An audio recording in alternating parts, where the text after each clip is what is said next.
Hi, I have come up with another important topic, and that is whether a mother-in-law can file a case against her daughter-in-law regarding domestic violence. So if an elderly woman of the house is subjected to domestic violence, can she go and file a case against her daughter-in-law? So, is there any provision in this Protection of Women from Domestic Violence Act 2005? So let us see and deal with this question.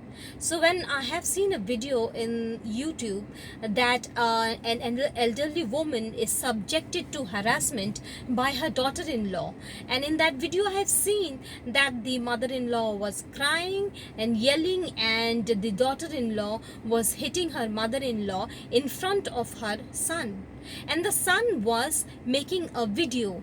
Then a doubt raised in my mind that why the son was not objecting to that violence. So when I have heard about the statement of the son, then I have come to know that on previous occasion he went to the lawyer, and the lawyer suggested that if he doesn't have any proof or evidence in that regard, so if regarding that violence that is actually taking place with his mother, so he cannot get any relief from the court.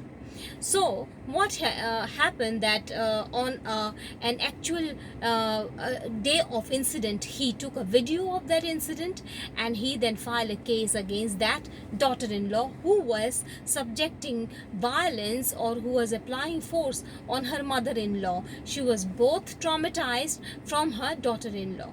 So this is one instance. We have seen several instances where elderly people are suffering these days. They are being cheated by their children. They are being thrown out of their own property. So my video is really about the concern of these kind of people. So I am going to try to deal with this particular question, and will try to come up with some summary whether a mother-in-law can file a suit against a daughter-in-law, and if that is the case, then how come she can file a case against her daughter-in-law.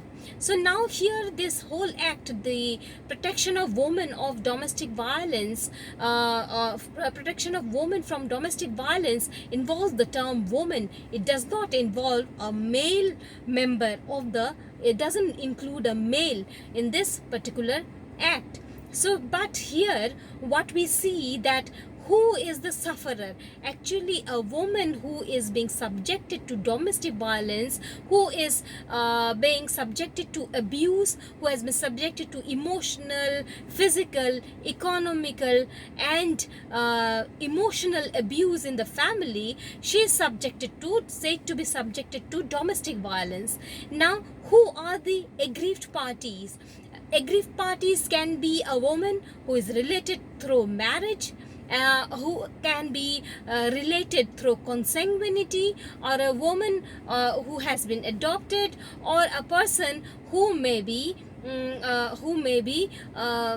be a member of this joint family, which we are trying to deal with.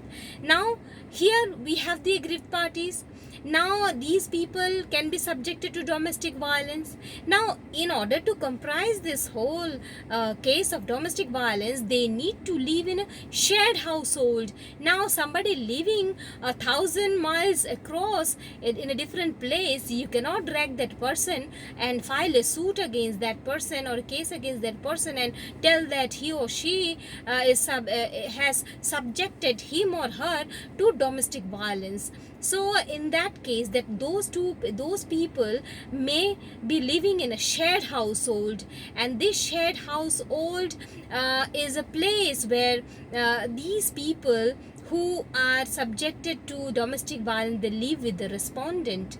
Now we come with the definition of respondent under section 2Q of the Domestic Violence Act. Here it has been said that respondent has to be a adult male member of the family who can be a respondent. So, in 2016, the Honorable Supreme Court has found that this is actually a violation of the Article 14 of the Constitution, that only a male member can be made a respondent. So here, it has, by the Supreme Court judgment, it has deleted this term, and it has said that not only an adult male, a female can also be a respondent in any domestic violence case.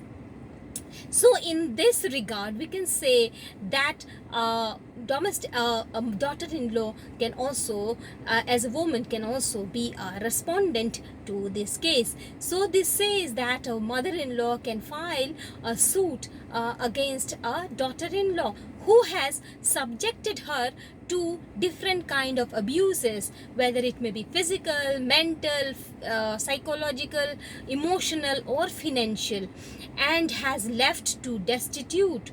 So here we have come to this conclusion, but here is another circumstances that arises, that if a daughter-in-law has, supposingly she has filed a suit against the respondent, means the mother-in-law or the father-in-law, she has been subjected to violence, or she herself falsely she has alleged that these people, the mother-in-law or the in-laws, they are the respondent in this case, and the shared household is a joint family property, and she being the in-laws, they have filed a suit in the court for an injunction of that daughter-in-law.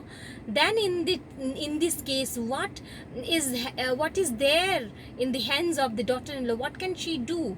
Now the courts have said that if it is a joint family property and the daughter-in-law has the right of equal share with the son in that family, then she cannot be thrown out of the house and made to live in destitute, or she cannot be made to live in poor condition, or she cannot be alienated, means she cannot be isolated in that regard, until and unless the case finishes and there is evidence and proof, and that proves that there has been a domestic violence against the daughter-in-law. In many circumstances, we have seen the daughter-in-laws, they throw out the elderly people from their own house. But there is another act for the protection of the elderly people. So now this act and the Domestic Violence Act, these two acts should be dealt with equally. Now if the daughter-in-law is being thrown out and the rights of her is not given to her, that is another kind of a that will arise into another litigation.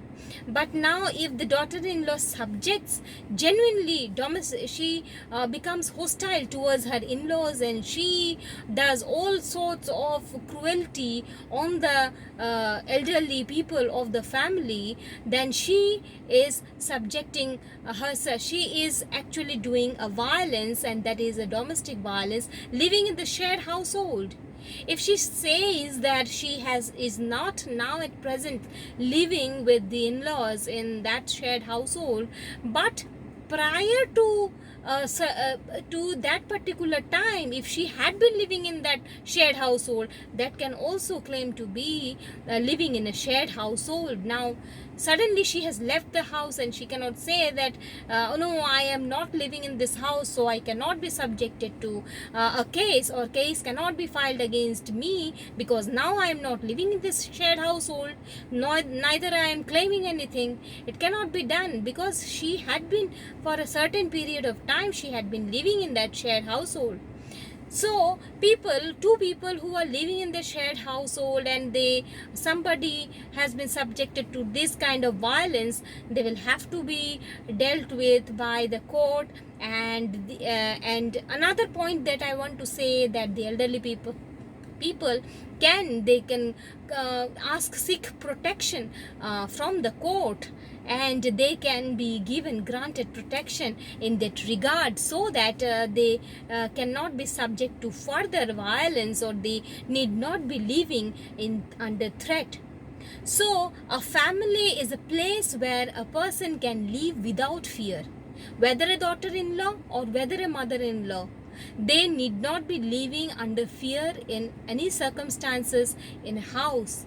So in order to maintain an amicable situation, so both the parties should avoid to be hostile upon each other. Neither the mother-in-law should be hostile on the daughter-in-law, nor the daughter-in-law should be should become hostile on her mother-in-law.